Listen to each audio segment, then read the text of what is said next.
guess what? The shelves are finally clean. Look how beautiful. Look how glorious. I just want to admire them. And it just looks so pretty.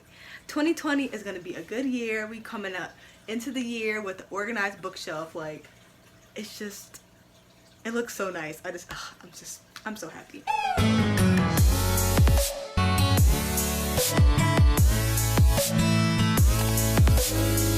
Hello, booktubing world. It is I, Nicole, and I'm back with another video.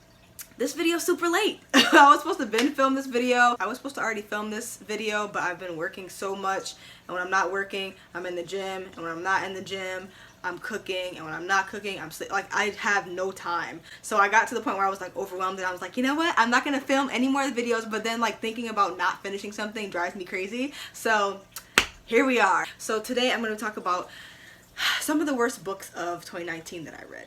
Okay, so I have 7 books here that I'm going to talk about. Originally I was trying to get 10, but there's no reason for me to have 10 books. It just made me feel better. And then on top of that, I feel like a lot of the books that I was trying to add to my list, they weren't the worst books. They were just a disappointment. So like there's a difference between like a book being the worst experience ever, 1 star, and a book just being like something you were really excited about and it being a letdown. You know what I mean? So I don't want to put books that are still good in the worst books of 2019 because that doesn't make sense. So I only have 7 books, but I'm going to talk about them. I feel like I've already talked about these books in so many of my videos because like when I get mad about a book, I have to rant about it immediately. Like there's no holding back at all. Nevertheless, if you are new to my channel, make sure you hit that like button, make sure you hit the subscribe button, and if you don't know what to comment in my videos, just put the little pink hearts in the comment section. As always, I'm gonna try to make this quick. I'm gonna try not to rant too much because sometimes when a book made me mad, I want to fight. Like I just put it all into like the anger in like discussions, but all that talking results in a lot of editing. So we're gonna try to make this quick, okay? So the first book that I have on my list is The Lost Sisters, and this book is by Holly Black. And this book is pretty much, it's not even a book. It's like a letter that was written in between the Cruel Prince and the Wicked King. So if you don't know what the Wicked King or the Cruel Prince is about, it follows the MC. Her name is, oh shit, I forgot her name.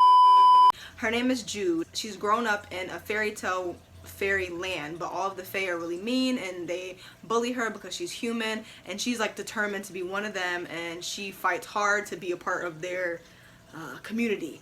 And she has a twin sister, and in the first book her twin sister betrays her in a way that is just a hot mess, and I still question it to this day, and I'm very confused by that whole situation. Her twin sister, I think her name is Taryn. I try to forget these characters because they're just so, they make me want to throw up. Betrays her in a way that is unforgivable. So The Lost Sisters pretty much is Taryn's begging on her knees to Jude and apologizing and explaining her side of the story for what she did.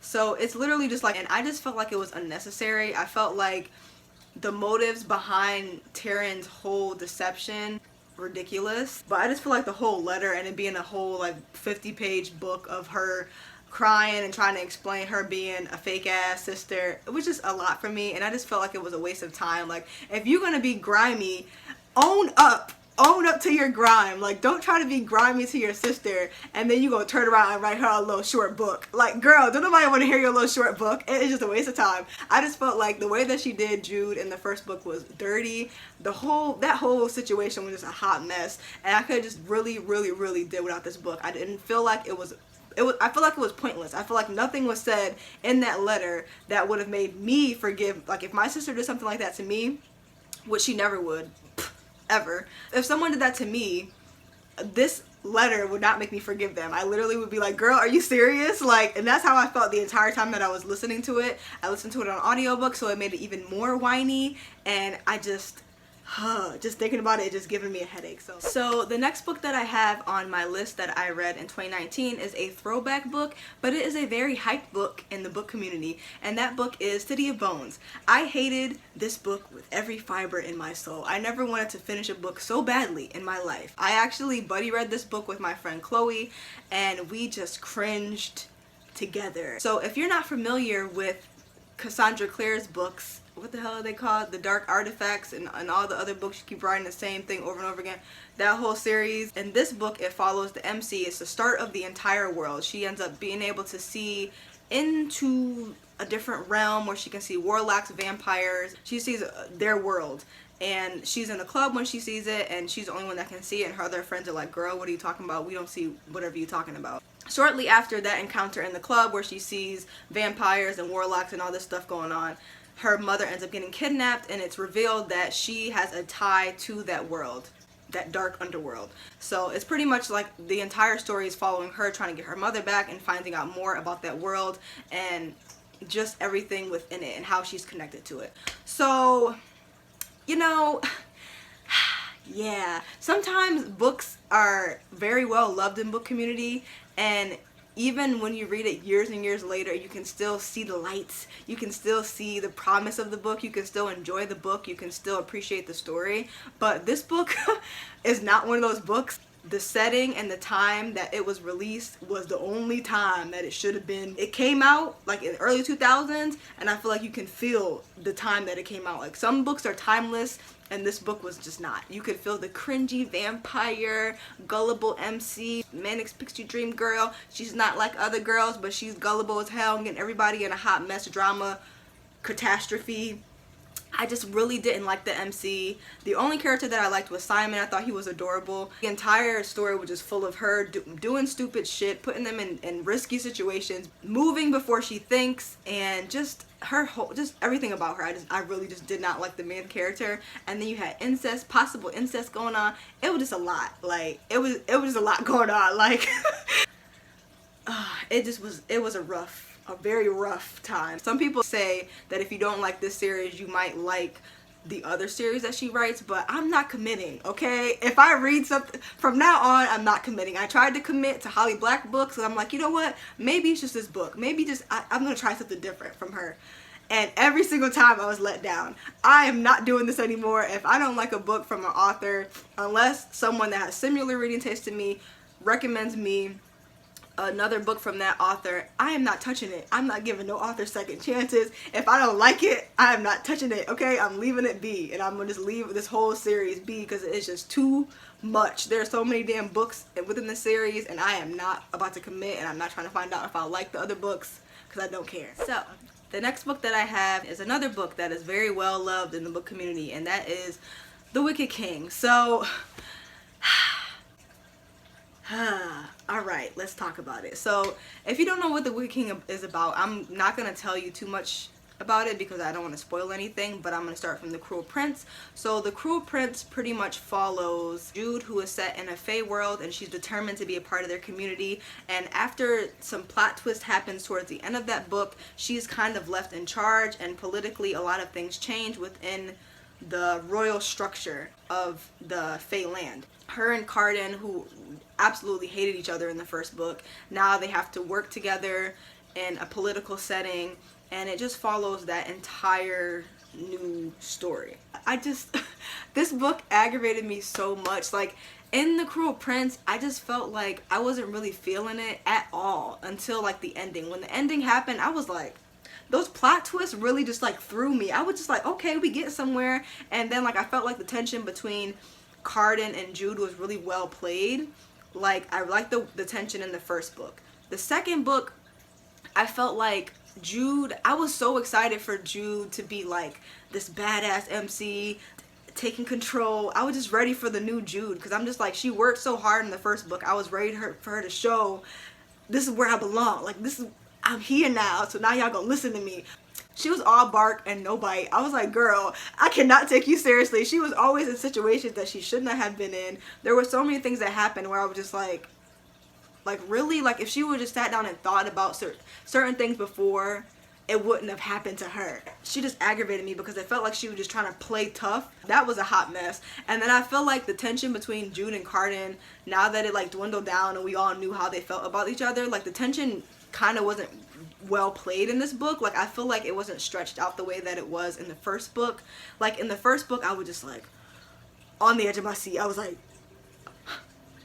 just like, yes. But then like the second book, it was just like, I feel like the relationship between Jude and Carden was used to catch the reader's attention. Like, I feel like it was used because it was like hot. So like we knew Jude and Carden together was like hot. So I feel like she kept using their scenes together as like, look at what they're doing, look at what they're doing. But I was just like, I don't care. Carden and Locke were acting like teenagers. They were driving me crazy. I feel like everything that happened in the first book, this book, they were even more of acting out. And then you got him with the mommy issues. I was just like, there's nobody got time for this. You are grown, okay? You're grown. Please get it together. The plot was a hot mess. I don't think I've ever read a book that I cared less about the plot than this one. Like, the whole like underworld mermaids coming to avenge, I was so over it. I was just like, it was not believable. I didn't care. And it just was like underdeveloped. It was just like thrown at you like, this is the plot. And then it was just like trying to show tension of said plot, like between like the underwater creatures or whatever and Carden and them. It just wasn't believable. I didn't care. And the thing that really tipped me over the edge, I don't want to, okay, so if you haven't read the book and you don't want to hear spoilers, then just go away until I put the book down. So if you don't care, then just listen, because it's not a big spoiler. The part that really aggravated me was the fact that her sister is full fae, but her sister lives in the human world and her sister has a girlfriend. But there comes a time where she has to go back to the Faeland because Taryn, is that her name? I can't remember. Taryn gets married. So they're all going back to the Faeland. She does not warn her girlfriend. She does not warn her girlfriend at all. She lets her girlfriend go into the Fae realms without any, like, she didn't warn her about anything. And the Fae are so deceptive and so mean. And they bullied the shit out of Jude for years. So you're going to let your girlfriend go into this completely different world and not tell her anything. You're going to have her believing that she just going to a regular wedding. And she ends up getting snatched up by one of the Fae people. And they end up turning her into a different creature. And she's in the corner crying. It was just a whole mess. And I was just like, how are you going to bring her over there and let her be gullible like that and lie? Like, what was the point of that? That just really pissed me off. I think just because Carden's hot, everybody was all over this book. There was nothing special about this book. I said it, okay? But the next book that I'm going to talk about is The Sea Witch, and oh my god, this book. So this book pretty much follows a group of friends that had a tragic accident happen when they were growing up, and one of their friends ended up drowning and passing away. Later on, when they become teenagers, a girl comes into the court that looks exactly like her, but she claims not to be her. So it pretty much follows this whole setting of this friendship group and them trying to figure out who she is and why she's here.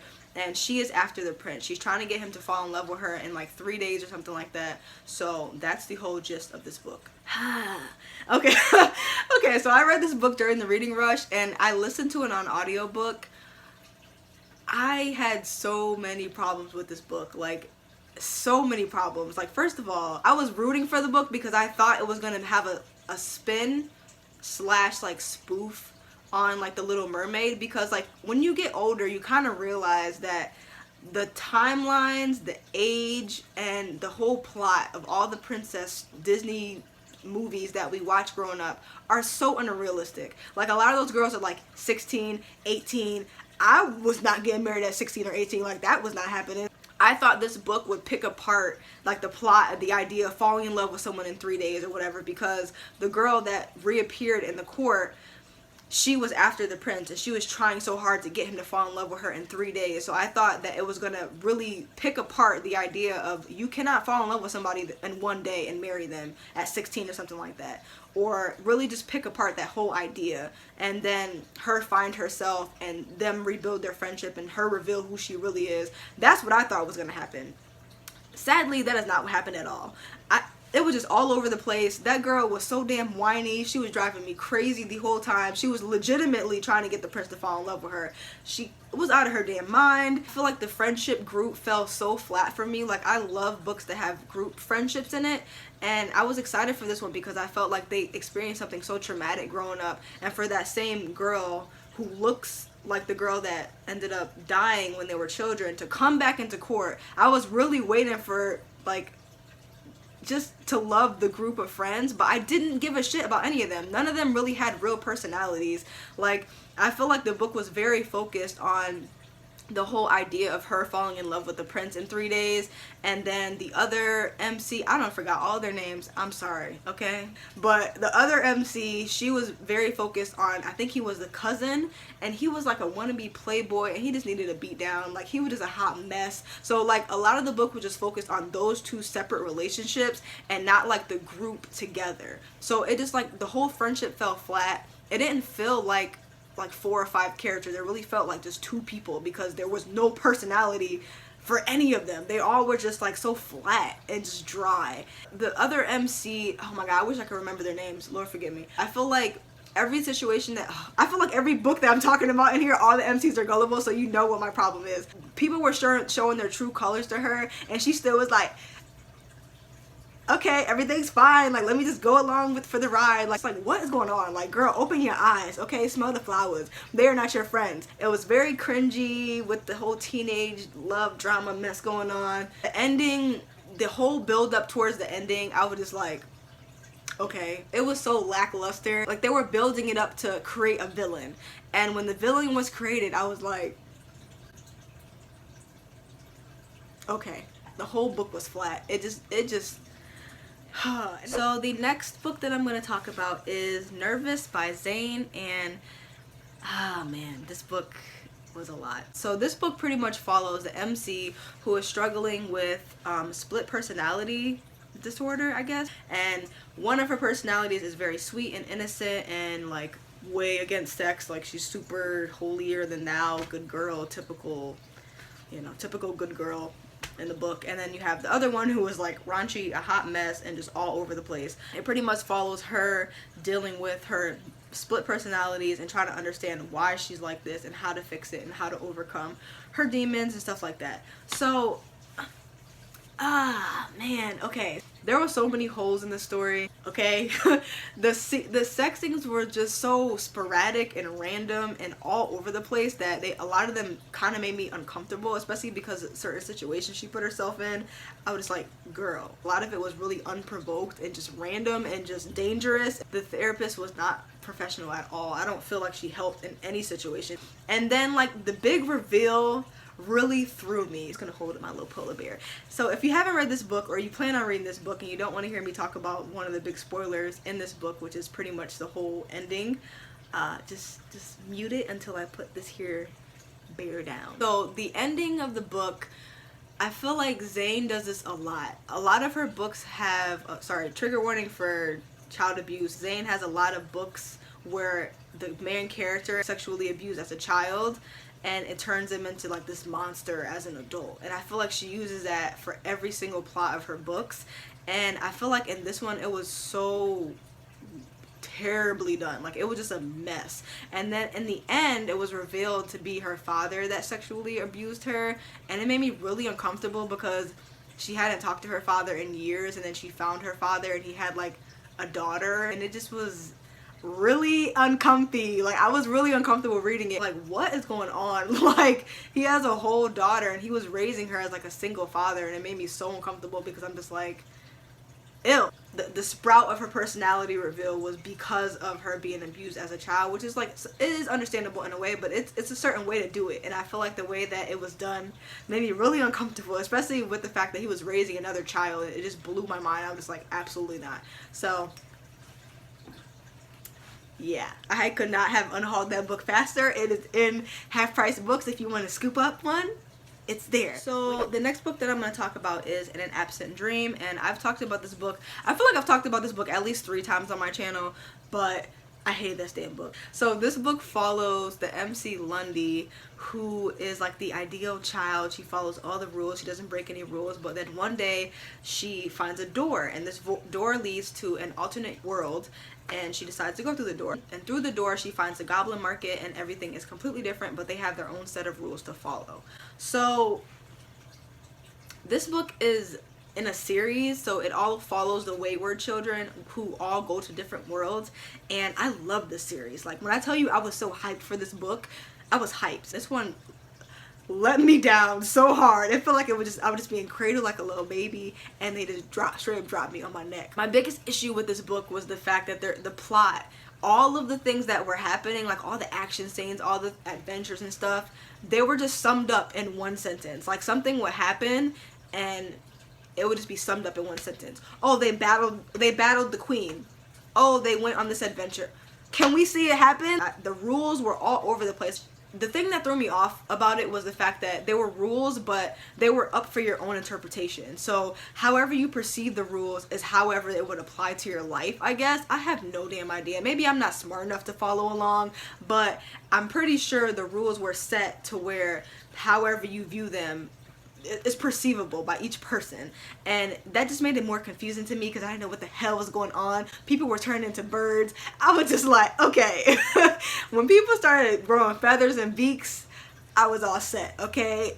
Another thing that really blew my mind was the fact that this author is so good at making you understand the setting of a book and not being too overly descriptive. Like, you just would understand what everything looked like and what kind of world they were in. Like, each Wayward Children's book, the setting of the world, you understand where they're at. You understand the setting and the atmosphere. In this book, I have no idea where she was. Like, the colors weren't explained, the creatures were kind of explained, but like I feel like the atmosphere really fell flat in description. I really just didn't like this book. The only thing that I liked about this book was towards the ending, where her sister really needed her, and her sister lived in the human world, and she was telling her like I need you. So she kind of had that pull between like wanting to go back to her world, which is what she felt like was home, which is the goblin market, and staying there for her sister, which is also like her home because her sister means a lot to her. So just like that emotional pull between like the two worlds, I like the way that was explained. And seeing how sad she was staying there for her sister, I like the way that was explained as well, and the emotions behind her and her sister's relationship, I liked that. That was the only thing I liked about this book. Everything else, I couldn't do it. So the last book that I'm going to talk about is another booktube favorite, and the book that I'm going to talk about is Aurora Rising. I've already talked about this book in my popular books I read video, which if you haven't seen, I'll link it up there so you can check it out. This book follows the main character. His name is Tyler. He sets off into this ambitious mission. It's a fold in between universes, and he goes there and he finds this girl who is still somewhat alive even though everyone else there is dead. So he decides to rescue her, and she's like 200 years old. He rescues her and brings her back to his universe. During the time of that mission, he ends up missing a really big ceremony where he gets to pick who he's going to have on his team. And being that he missed the ceremony, even though he's like the alpha, the top dog of the class, he's like the star pupil, he missed the ceremony, so he gets the scrap of the yard. All the people that are on his team are the rejects, and that's who he's stuck with now. So it follows him and his little reject crew over here, and they end up getting set on this like super boring mission, but they come to find out that the mission actually isn't boring. There's a lot of lies within the politics going on up in the system, and they're unveiling all of it, and it just follows their journey on that mission. My biggest issue with this book, well, it was so damn corny. I don't know if like space opera sci-fi books are supposed to be super cheesy or what the hell's going on, because I felt the same vibes with Illuminate. It just was so corny to me. So corny. Like the main character, they were trying to push so hard that he was so attractive and he had like this sexy dimple and all. They just kept saying it. I was like, we get it. We get it. The man is attractive. We got it. Like, they just kept bringing it up. I didn't like the crew. They all bored the hell out of me. They either bored me or aggravated me, or they were super corny. And then I feel like Aurora had as much personality as a grocery bag floating in the street. She had none. Okay, zero. And then she would randomly have these moments of like rah rah, like go team, full flight ahead, and I'm just like, girl, where was this personality 3 pages ago? Okay, just I think the biggest issue that I had with this book was the characters. And then towards the end, it just got super like trippy. There was like color systems going on, plants and roots and I did not enjoy this book. Everything was just so predictable. It was just your typical reject team. And then like they had the whole random you're my mate thing at the end, which really threw me off. Like, these two characters ended up being paired together where they were meant to be, and there's probably a story behind that, but I will not care to find out because I don't want to know. I don't care. I don't care at all. That's pretty much it. So those are all the books that I read in 2019 that I absolutely hated. So thank you guys so much for watching. Let me know if you read any of these books. If you loved them, if you hated them, let me know. Thank you so much for watching. Always remember, read a book, keep your life interesting, and I will see you next time. Bye.